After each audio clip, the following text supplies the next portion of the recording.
there once again. Welcome to today's session.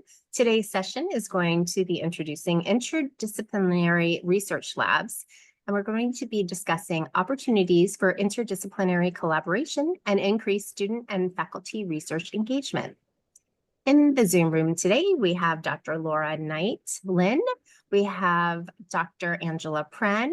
We also have Becky Jobe, Lee Stadtlander, and Liam Schulz. At this point, I'm going to turn things over to our presenters. Welcome. Well, thank you, Lita, and thank you for all of your help. And we're so glad and excited to be able to talk with you about this. And this is the beginning of multiple conversations we'll be having with all of you as we want to fully engage everyone in as this exciting project evolves. As I look on the line, I'm excited to see, many people I know who are researchers and working with our doctoral students. And I'm guessing there are also some folks that are intrigued and want to just learn more and get more involved with research. So that's exciting. So I'm Laura Knight Lynn. I know many of you in previous roles in the university, but I am currently the Dean of the Office of Strategic Research Initiatives. And this is one of my main priority projects. And what I love about it is I get to work with and collaborate with great people from across the university, like my partners here. Becky Jobe will, I believe, may be able to join us in transit. She's been a wonderful partner from the start. And then we have Dr. Angie Prehn. If you wanted to introduce yourself for a moment, she is part of the core team, has been with us since the beginning of the beginning, right? In working with a collaborative cross university group with Nina Neighbors and others. But she also, and you'll be hearing more from her, as one of our lab leaders, and we'll explain what that is. So Andrea, if you just wanted to introduce yourself briefly. Yeah, sure. Hi, everyone. I'm Angie Prehn. I am the Associate Dean for the PhD in Public Health program. And in this capacity for this presentation, as Laura mentioned, I'm one of the lab leaders, and we'll explain a little bit more about what that means in the presentation. But I'm happy to be here to share information with y'all. Great. And also we have Dr. Lee Stadtlander, who I believe is joining us by phone. We've had some technical issues. Lee, are you able to come off mute and introduce yourself? I think so. Can you hear me? Awesome. Yes. Great. Yeah. So I'm Lee Stadtlander, and I'm also a lab leader. During the rest of my time, I'm the coordinator of doctoral faculty research training. Awesome. Thank you. And Liam Schulz cannot make it today, but I will introduce him a bit. And he's been such a wonderful technical, conceptual thought partner. And some of you may have heard him speak about this project as aspects are evolving as part of the Innovations Council and other aspects. But especially when we get to the point that we're talking about our technology, our platform, and some other things related to engagement. I will make sure to call out the aspects that he's been critically involved with, and I know he'll be excited to hear some of the discussions and things that we're hearing from all of you in this process. So great. So to introduce it, let's move to the next slide. Great. So in terms of the Interdisciplinary Research Labs project initiative. Oh, I see Liam Schulz. Did you want to introduce yourself for a minute, Liam, before we get going? Maybe you want to come off mute. Oh, I'm not sure Liam has audio yet, but. Hey. Oh, go ahead. Yeah. So sorry, I just dropped in. I was late. No problem. Did you want to say a few words before we get rolling? No, only this is, I think, an extraordinarily exciting opportunity. And we've had a lot of fun battling the technology limitations. And we're going to continue to bring more features to the lab. And we got a great team of leaders with it. And we're real excited to share this with you. Right. I think you just missed me teeing off an introduction of you. So, and then you came on right on cue. So Great. So just in terms of why, you know, our purpose and why do we have this project on interdisciplinary research labs? Well, many of us, I see some of the names on here. I think I remember actually some of you asking, like, when can we have more research opportunities? Or as you've been involved with the grants, how can we get more support? How can, you know, really those logistics and those types of things, as well as all the work of the cross university working groups, all the things we've been hearing over the years, has really helped inform to make a case for this project. And also, so when we think about operational support for faculty, student, alumni, research collaboration, you know, it isn't just saying, go ahead and do a project or give you funding for a project, but saying, we're here to support you, create the environment, create the logistics, and make that possible. And then really a real important priority is our PhD students having the opportunity. And ideally, we're going to have more and more students as they're reaching the capstone phase who want to be part of the lab and are able to break off parts of these, you know, of these projects or labs to support their topic for their dissertation and their work. And so really thinking about when it comes to students who want this kind of research experience, distinctive experience, and opportunities for publications and presentations prior to graduation and really getting that mentoring experience.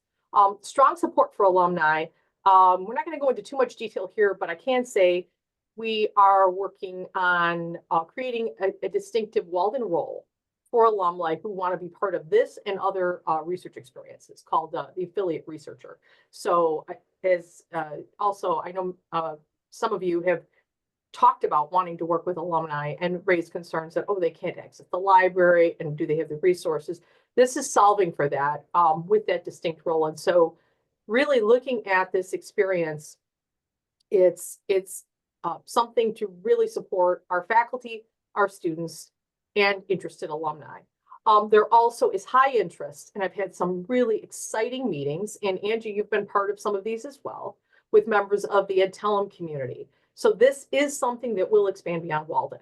And I think it'll be a great win-win for members of the Walden community being able to work with practitioners who are interested in research and thinking about different sites in health areas, as well as, you know, they can benefit from a lot of our scholarship and research experience. So we have some preliminary conversations with particular schools, but I have had a chance to talk across the network, and we're going to continue to build things with an eye for that in mind.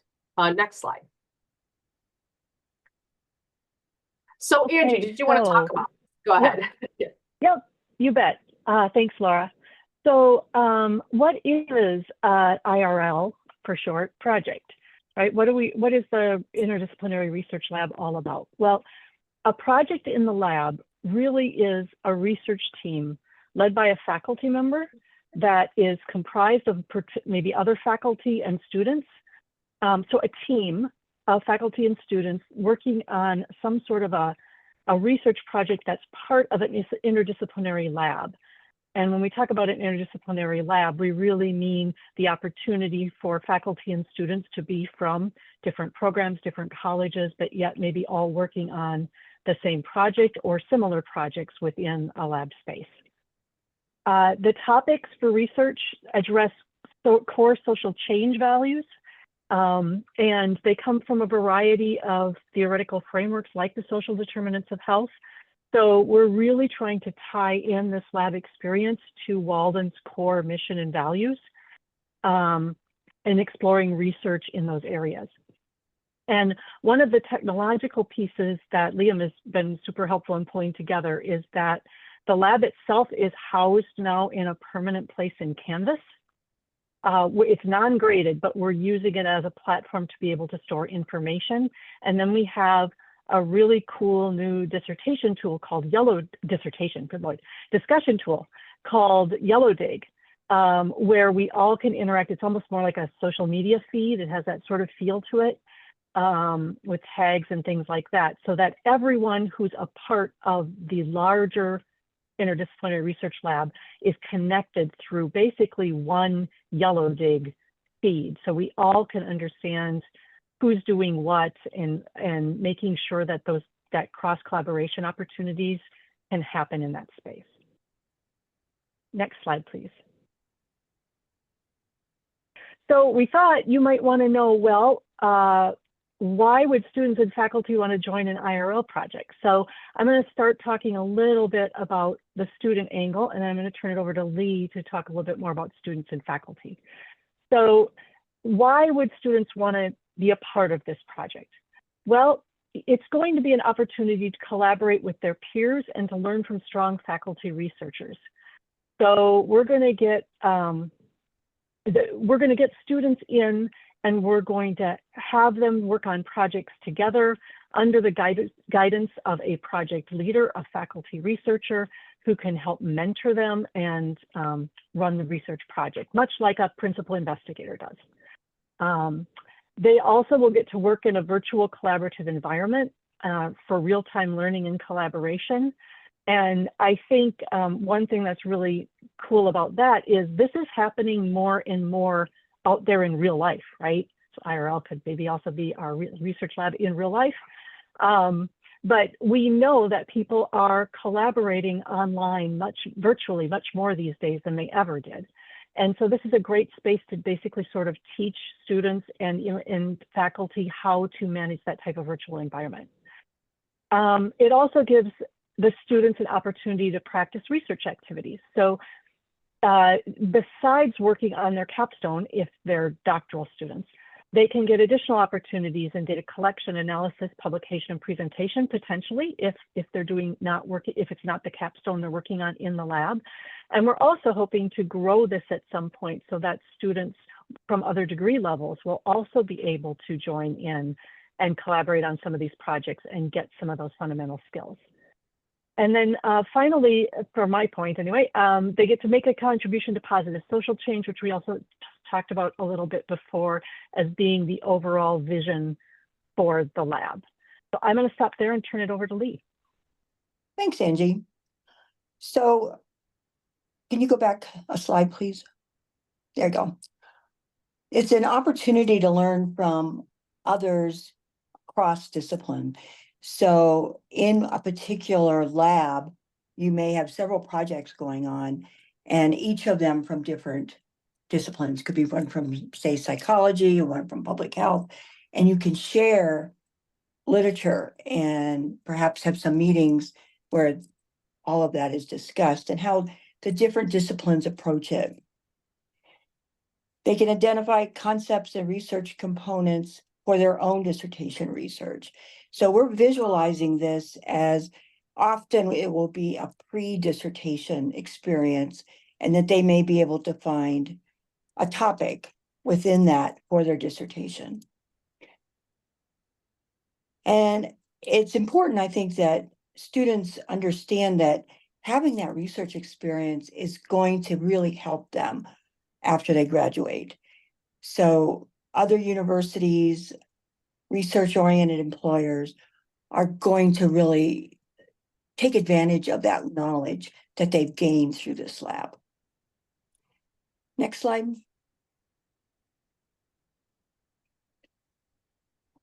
So why would faculty be interested? It's an opportunity to lead a research team. It's something we really have had minimal opportunities for in the past.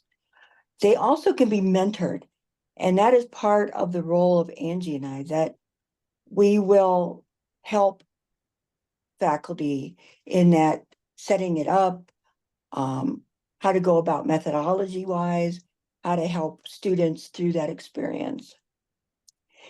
There's opportunities to collaborate across disciplines, just as I mentioned with students. Opportunities to collaborate on presentations and publications. So presumably, multiple people can be working on a project, and from that end up publishing articles and presentations. And they do have that research coaching and dissemination support through the lab leaders. And we're hoping to be able to help people make that a less scary process. We both have experience in it, and we're really thrilled to be able to help other people with it. Next slide. Great. Thank you, Lee and Angie. So talking about like, when a faculty member and students and alumni are working in a lab, what does that come with? Well, it comes as Angie mentioned with the environment, which is Canvas, and it's a different version of Canvas. So some of you may be thinking, well, wait, is this a new classroom every term and I have to start all over? No, this is something that we're taking advantage of, which is they're calling it the org level, but it means it's continuous and we can continue to work there. There is a link right there within Canvas to Yellow Dig. So some of you might be thinking, oh, do we have to click here and click there? No, it's all integrated in that environment. And then because many are doing survey, we do have the SurveyMonkey account with the new way we have the licensing for that every project will have a SurveyMonkey account. We're committed to supporting our projects. So they complete requests, which are sort of like an internal grant to make sure that they have the resources they need, which would include qualitative, would include transcription, would include the things that they make a case for that are necessary for that project. In terms of time, because some of you might be thinking, if you're going to express an interest in being involved in a lab in the future, what does this mean? And really right now, the faculty time is equivalent to a course with that compensation for a course, or it's a unit for our full-time faculty. And it seems so far to be evening out to fit with that, but we'll continue to look at that. And research coaching and assistance, we're really committed. We want people to feel like this is an opportunity to learn, grow, collaborate. And so as we think of, and some of you on the line I know are working in different supportive departments, to think about ways when it comes to writing, research, publication, that we can collaborate with folks throughout the university to make sure students get those support and have those dedicated roles, supportive roles, to make sure that our projects have all of the support and expertise they need for them and for their students. Next slide. All right, on this slide, this is the kind of concept, and I'll let Liam talk to this in a minute, but really, and I don't know if Becky's on the line, but I know she's sure to chime in terms of early conceptualization and really looking at what the structure, the proposed structure is the idea that there is, in the middle, you see the IRL lab or the hub. And what that is, that's where everyone enters. And there's basic information, basic resources. And then within that, there's the sub-lab areas under specific areas. And right now, we'll get into that in a future slide, it's the two areas around belongingness and resilience. And then the projects from there with principal investigators, students, faculty, and in cases, alumni. But the one thing I want to point out, because this comes up as a question, interdisciplinary, what does that mean? You may have a project that feels very much the project is health that is within a discipline, and that's okay. The lab in itself, the structure creates the interdisciplinary nature. That being said, it is also encouraged to have cross-disciplinary projects as well. But to create the interdisciplinary sharing on specific topic areas, it's through that structure. And then we also, and I want to make sure I haven't had a chance to really, and some of the folks I'm sure are on the line, our IRL core team, which came from a broader cross-university working group that was working for a long time and came down to a core team of, and I see some of them on the line, Amy Sickle, Andrea Wilson, I don't know if Jameer is on here, and others that have been such a critical part. They meet, many of them are meeting weekly, bi-weekly with us. And that's one thing I want to make really clear. This is such a cross-university engaged collaborative process when it comes to strategy, when it comes to really looking at what our labs need for support, what looks at planning for assessment, things like that. So it's been wonderful, wonderful committed group. So I want to make sure to point that out. And those of us on the staff side, Liam, Becky, myself, others are there also to really make sure that we're supporting the projects. But that's just kind of the concept of the architecture. And it does, one thing I want to emphasize, because you'll see that we have things like Center for Social Change. Also, we should have the Emergent Mentor Center, or the mentoring unit that's going to be emerging. Collaboration, integration, and working closely with programs, especially as we have students that will be looking at capstone, is essential. That this is a highly collaborative project. Liam, did you want to say a couple things before we move on? Okay. Nope, I just want to join again. Okay, great. Next slide. So where are we now? We're in pilot phase. So in pilot phase, that we're working with a select group of students and faculty, and some soon to be alumni, that are really working. They're almost like co-consultants and partners with us as we work to refine the model. And really learn. But it's really been great to have them in the system and to engage. And in, not too long as we move into our next phase, and that's what we'll be getting into later, we're looking at inviting, and there's a form and ways to get other people involved. But right now we're in this pilot phase and we're learning. And we're meeting with the core committee, as I mentioned. And we have the two broad lab areas, which we'll show you in the next slide, that conceptually with 5 projects. And one thing I wanted to point out is for students, as students are involved, what does this mean? And we've been able to connect with the registrar department, as this is not a course right now.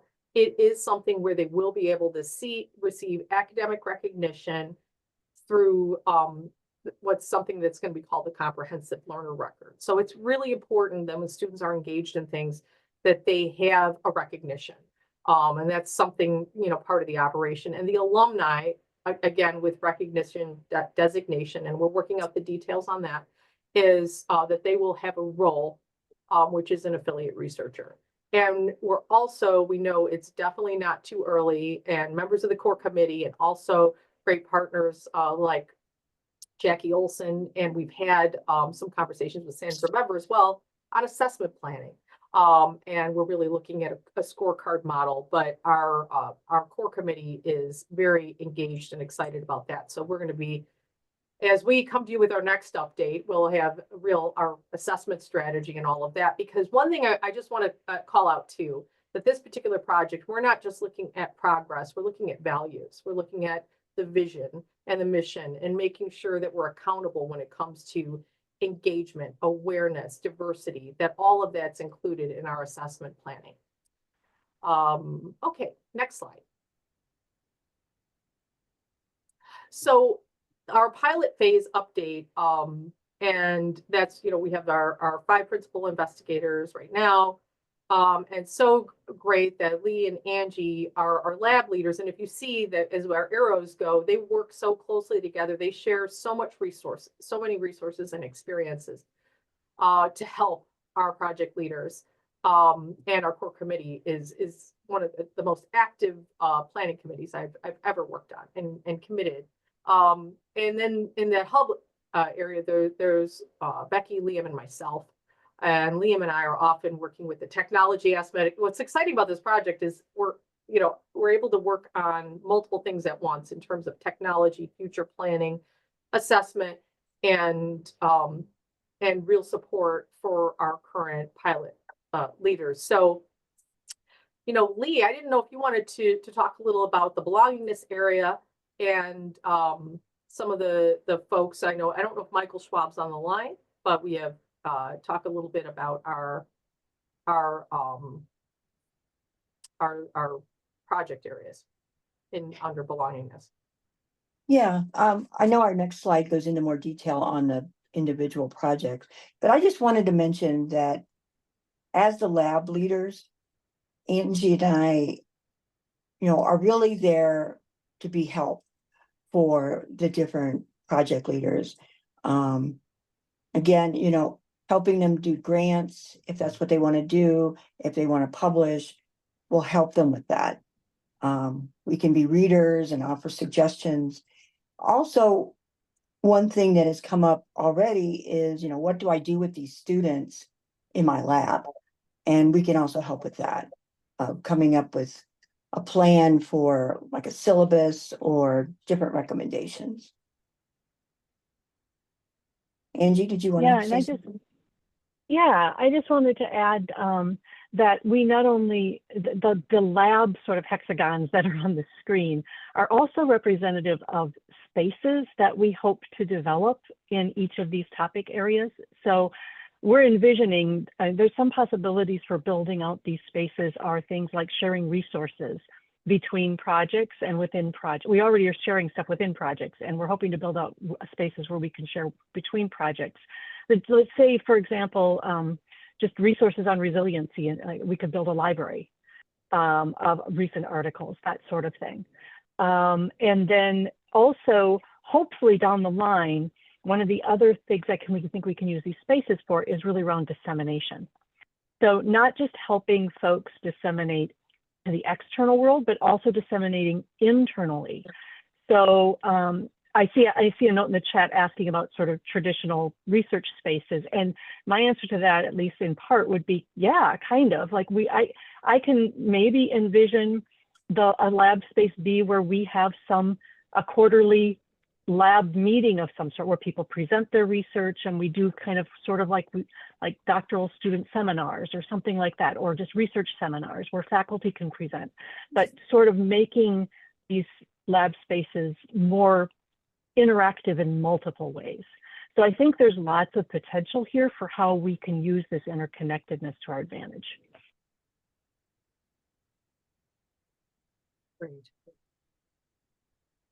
All right. I guess if we want to go to the next slide, we can also kind of touch base on each of the projects. Oh, if we can just go back for a minute, because I want to call out, make sure that we kind of identify, Michael Schwab and Jarina Flotova with the emotional intelligence training and evaluation, and then we'll give just some brief updates. Andrea Wilson on sense of belonging, as everyone knows, that's kind of an important priority area in the university, and lots of synergy there. Michael Schwab has a project on Black girls' feelings. This is exciting because it's an outgrowth from a current student's dissertation. And so as we look at recommendations and things like that, there can be growth from there. And she will soon be an alumni who will be part of this experience. And Ethel Perry with fibromyalgia and sense of well-being, and bringing a lot of her experience working and collaborating and publishing with students to this experience. And then co-PIs Rebecca Stout and Karen Schaefer, staunchly committed to ensuring that there is a great secondary data project that aligns well with students in public policy. And so it's really exciting, the diversity here, and looking at those synergies around what the topics are. Next slide, please. And so just as an update, and this is something important. We'll get to this a little later when we talk about the form. Projects can be at any phase. And when I say any phase, and that's a great opportunity for students to learn. So for example, conceptual, as you're just in the early planning and exploring phases as a faculty member, that's appropriate. If it's something you've been working on and working through, and it's at the data collection phase or literature review phase, that's appropriate. You just make it very clear. And you think about, well, how will students be engaged, and how will other people be able to be part of this? So we have some of the project conceptualization phase, some of the very early planning phases. And I think what's great, and I have to say, Angie and Lee have been great champions for this in terms of mentoring faculty to share that sort of transparency and thinking as researchers, as some of you, and I know some of you are active researchers, and you think about that research process. It's really exciting to share the thinking and being able to do that in this yellow dig environment. So I think students can get a unique way of learning and modeling and collaborating through that. So I think that's exciting. So someone, if you're thinking, wow, there's something I'd like to do, but it's just early's good too. Next slide. So doctoral capstone support, and this is something Angie, Amy Sickle, other program leaders have been staunch about, is like, you think about those logistics. So if a student wants to, is thinking about this and has decided, yes, I want to be part of this project, and I think I want to do this for my dissertation. Well, now what? We know the project leader needs more support. Then they can't be helping every student think that through. We want to make sure that consultation services are available from people with methodology background. And I know right now, someone who works along with me on Savitra's team, Angelica Laura, is being fantastic, and she'll be joining some of our meetings as well in that creative aspect. I know we have other very interested methodology advisors and others who can be part of that process as well. But that's a commitment that we're working through. Also project management support. So both for our project leaders, but for our students, really learning and getting resources on managing this as a real project. And coordination and collaboration with committees. So as this is coming from a broader lab and project, what does that mean for the work with the committee? So working through those aspects as well. Next slide. So we have a form, and I know Lita, we'll probably drop that in the chat. And this is just the top to see all of it. But if you want to take a peek at that, we are gathering people who are interested, because what we're going to do, and then we come together as a committee to look at, and really it's just an opportunity to kind of think through what what you're thinking of and how you would engage students, and what types of activities. So there's a few questions there, but it's a good way. And then what we'll do is probably meet with you to say, well, what do you tell us more about it. And as we plan and think to the future for the next wave of labs, we get together with the core committee and say what will fit there. Now, I want one thing that's clear, and this is something I think that expands beyond the labs and throughout, as for myself and others working under Savitra's area, is if someone comes interested, engaged in research, and maybe your idea is not quite ready yet, or you'd like some help, or you'd like some mentoring, and there's something on here too, we might connect you with something else, or someone else to work with who's working on a project, or some other type of thing, to make sure that we really, really want to support research engagement. And so while if a lab isn't something coming up in the near future, we will find some way for you to get involved in research and receive mentoring, support, coaching, and things like that. So we're excited, but definitely, if you're interested or think you might have an idea, please click the link and complete the form. Next slide. Also, so that was the form. That's the second bullet. Some of you who went to the real world solutions, real world problems. One thing we've been noticing as I talk to faculty and as I've been talking to people in the Adtalem network, we've got some outstanding researchers and evaluators and scholars here at Walden. I see many of you on the line. And we also see some who are amazing, kind of blowing my mind in terms of the great innovation project practitioner work going on. And some people just don't have time. I mean, I had someone I talked to at a recent regional faculty meeting, and he said, doing things that were blowing my mind. I said, how are you evaluating this? He said, I don't have time. And I thought, wow, I know there's people hungry to work with you based on what this project is. So that's where we came up with the Change Makers Research and Practice Network.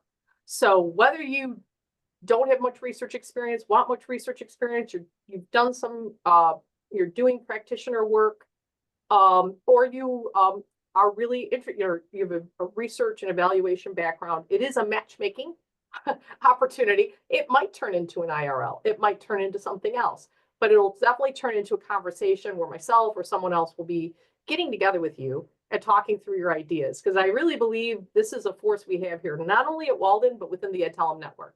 So that's broader than the IRL, but that might turn into something that could be IRL. Next slide.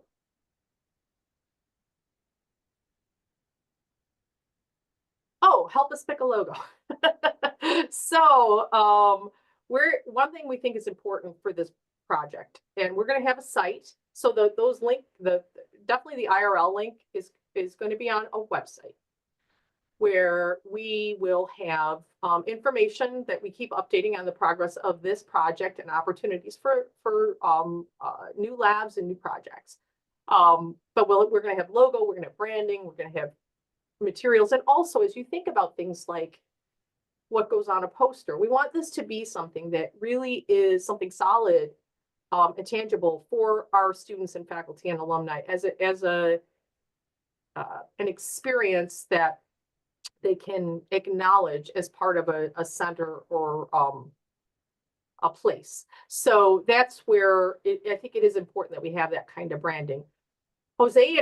Nina McCune, major shout out to Nina McCune, who's been, such a great creative partner, as you've seen some of the other things she's done for Community of Care.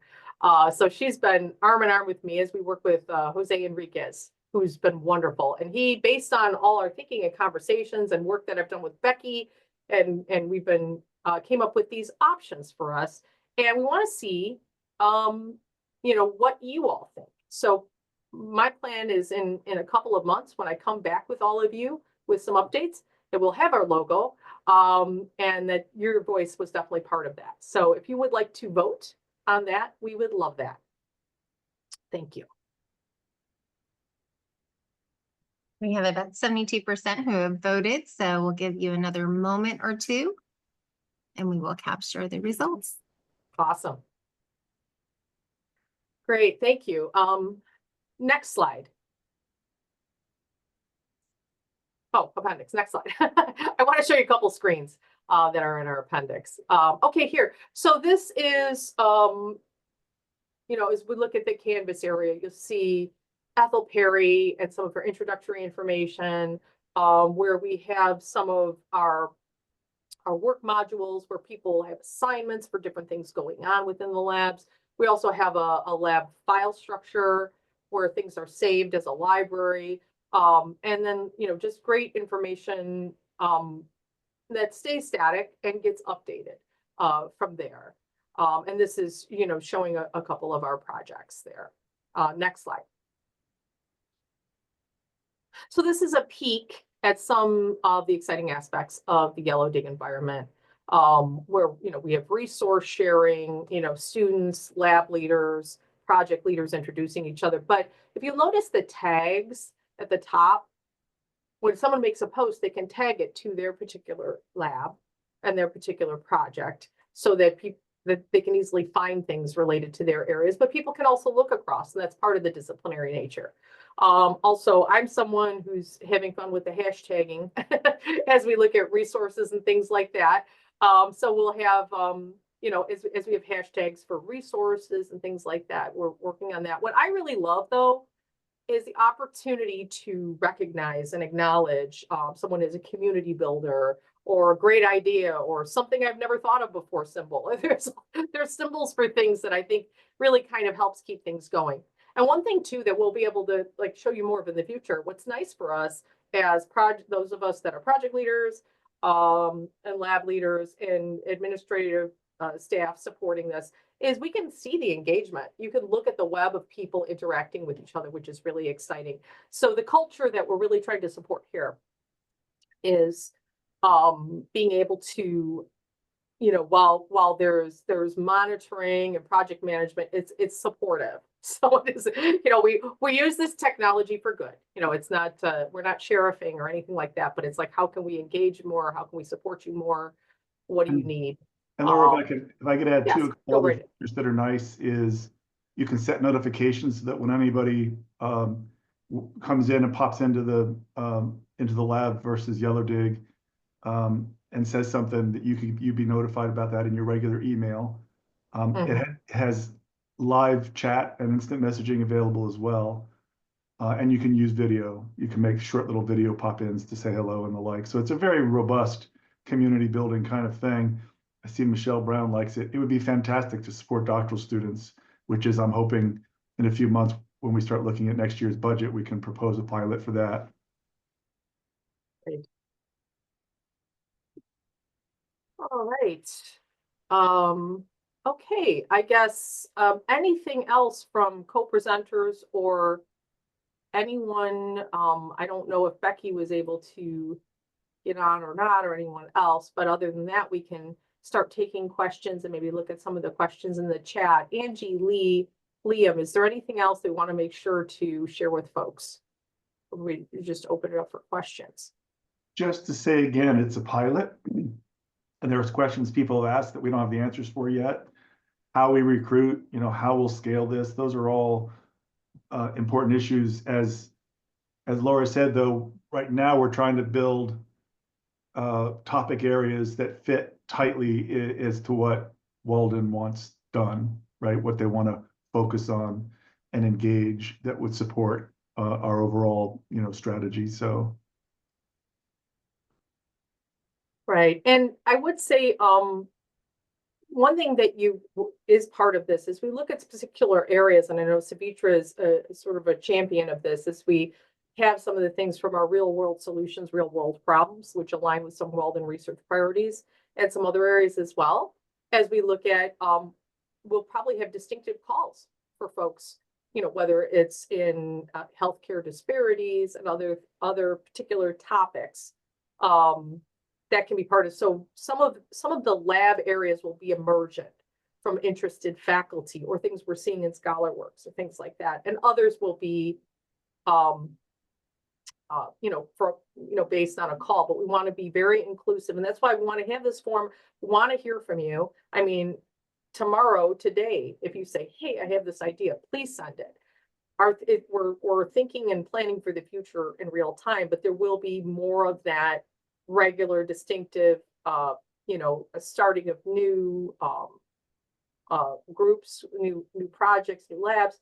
And but the more we hear from folks about what they're doing, and we want to make sure everyone's aware, because I know we have some great contributing faculty and people, newer people that maybe have done things years ago and want to get back to it again. We definitely want to hear from you and make sure that you're engaged and we're, we can include you in this exciting initiative. Okay, what questions do folks have? And everyone's mic is enabled, so please feel free to unmute and chime in. Hi, Laura, this is Maurice, and it's really an exciting initiative, and congratulations to the WAP leaders. It's really something that you're doing. It's very creative, very innovative. Lynn mentioned that it's meant to be pre-dissertation. So students, assuming that they'll start working on the project, are they gonna be able to develop their dissertations or doctoral study project while working projects, or it's only to give them ideas? Absolutely. So the idea, it is open to all students, but ideally that we will have students who are in the dissertation phase working on it. The idea of pre-dissertation is that as you're thinking through ideas, so you could say, wow, I'm really interested in something that this project, Andrew Wilson's project and belonging, this aligns with the kind of things I've been thinking about and reading.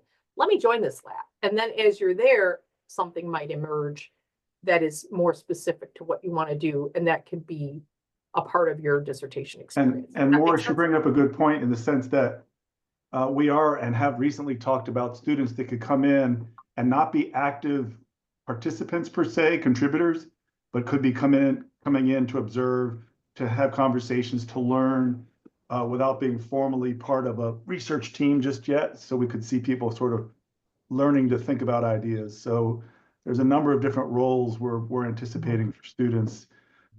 As Laura said, we have one student that's going to become an alumna within weeks, I think. Right. And then when we get the alumni affiliate researcher role, they can come in here and we're really hoping to build and reach out to alumni. So it's a true community building kind of effort. There may be implications down the road for thinking about a new model for dissertations in general. And we're playing with tiny little ideas with that right now. But the lab, I think, Laura, the way we've talked about it, is going to continue to be, as much of anything, a place for inspiration, to work with others, to learn from others, no matter where you are in the research process, from a very beginner to, Morris, you as a seasoned, research veteran that might want to participate.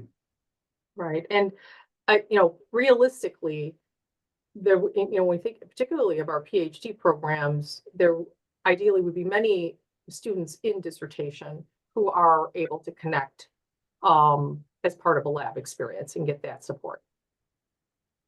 Great, thank you. But I do think, because we have talked about this too, that the guiding principle is if a student's working on a dissertation, then the work they're doing for the lab must truly align with that progress in the dissertation. It's not a sidebar. It's the work they do as a 2-for-1 kind of work. No, actually, I was imagining a scenario in which, while the student is supporting the project leader starts collecting the data, and then portion of this data could be used for their own dissertation. Exactly. Yeah. Is that going to be allowed? Yes. Is it Yes. possible? Okay. Yeah. Yeah, that's a what's exciting is it could be something like that, where there's a portion of the data looked at a little bit differently, or certain variables, or it could be that this is a very quantitative project and the student is really seeing a qualitative path based on that. And so being able to get that support as they're thinking that through. Thank you.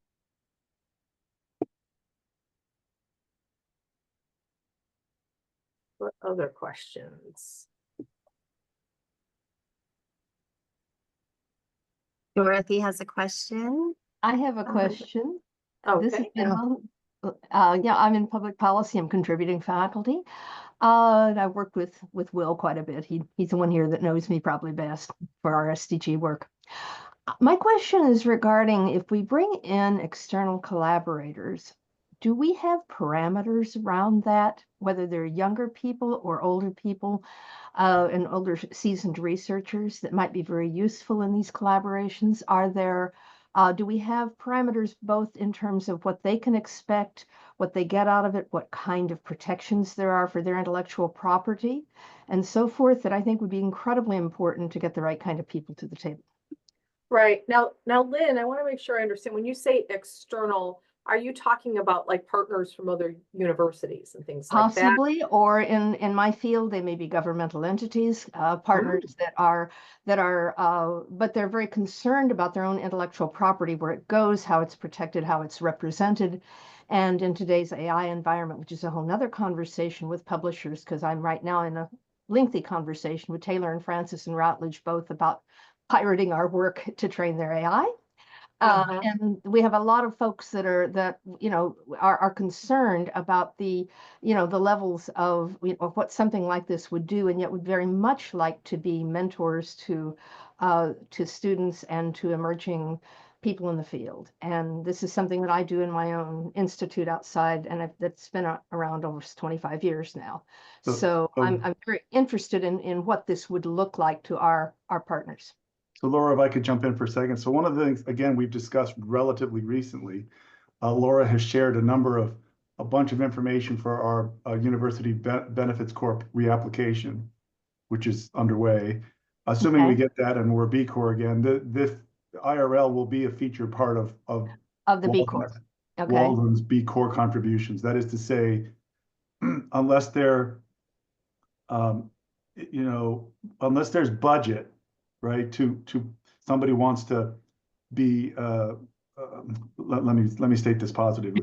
The ideal situation would be that all research that's coming out of the IRL would be something available in ScholarWorks or other open source for free access, right?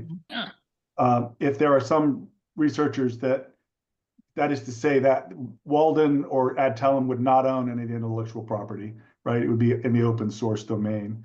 If people don't want that in terms of, hey, I want to publish in an elite journal with something like this, then we have to have That's not so much what I was concerned about, Bill. Yeah. Will, I still call it Bill. I'm sorry.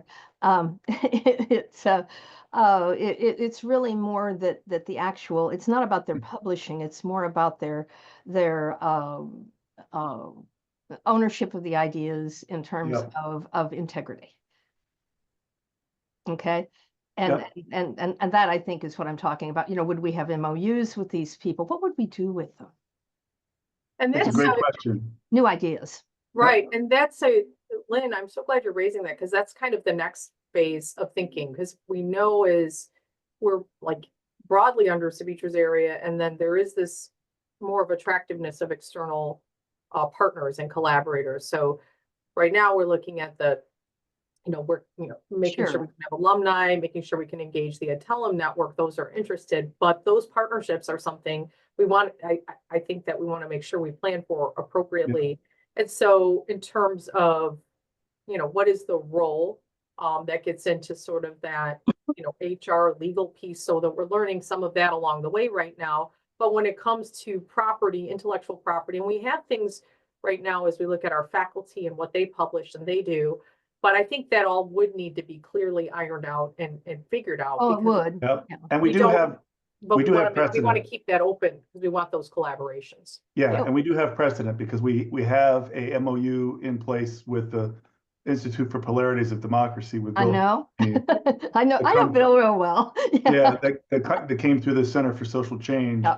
Right. And clearly, those kinds of MOUs could be put in place directly with the lab or in partnership with the center and the lab. Right. And that could be. And one of my things here is that our doctoral students, and some of my own have come to mind, of course, these are opportunities for them to also move forward in their career with those partners, both while they're here and then in their next trajectory. And that's why I would think that would be potentially pretty important. So thanks for the airtime. Sorry to take up the. No, and thank you for raising that, because what's exciting for me is, as many of you know, I've been here a long time in the world of research. And what's exciting, Lynn, is we're ready, and I do believe we have the cross-institutional infrastructure support to work all that out.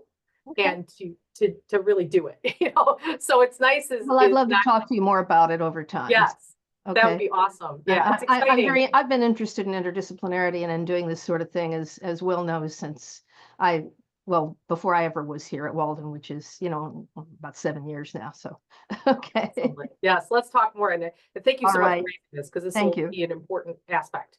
Awesome. All right, what other questions?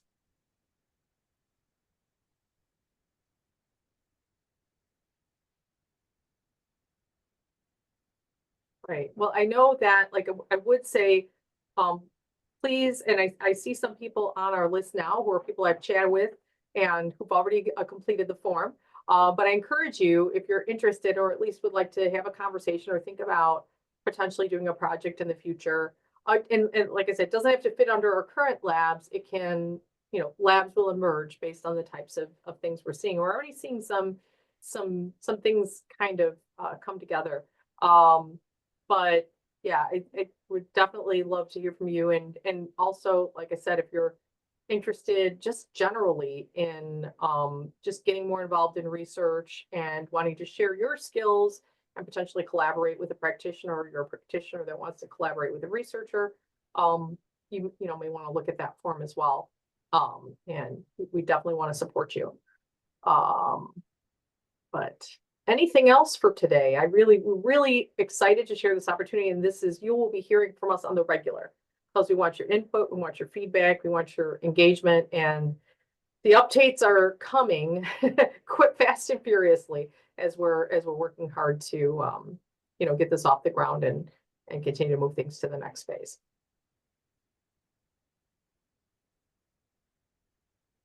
Just wanted to mention that perhaps this could be linked to the new Walden strategic plan, in a sense that this aspiration to provide students with elite experience. Right. This is truly an elite academic experience, matching what some of the elite universities are doing. Awesome. The great point. Yes, yes, I was thinking that as well. Awesome.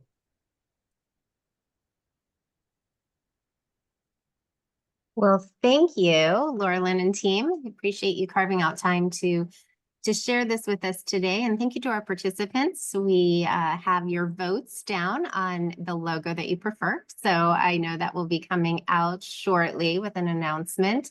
So thank you for making your selection and for joining us today. I hope everyone has a wonderful rest of your day. I put a link in the chat for upcoming sessions. Thanks so much, everyone. Awesome. Thank you. Bye-bye. Bye.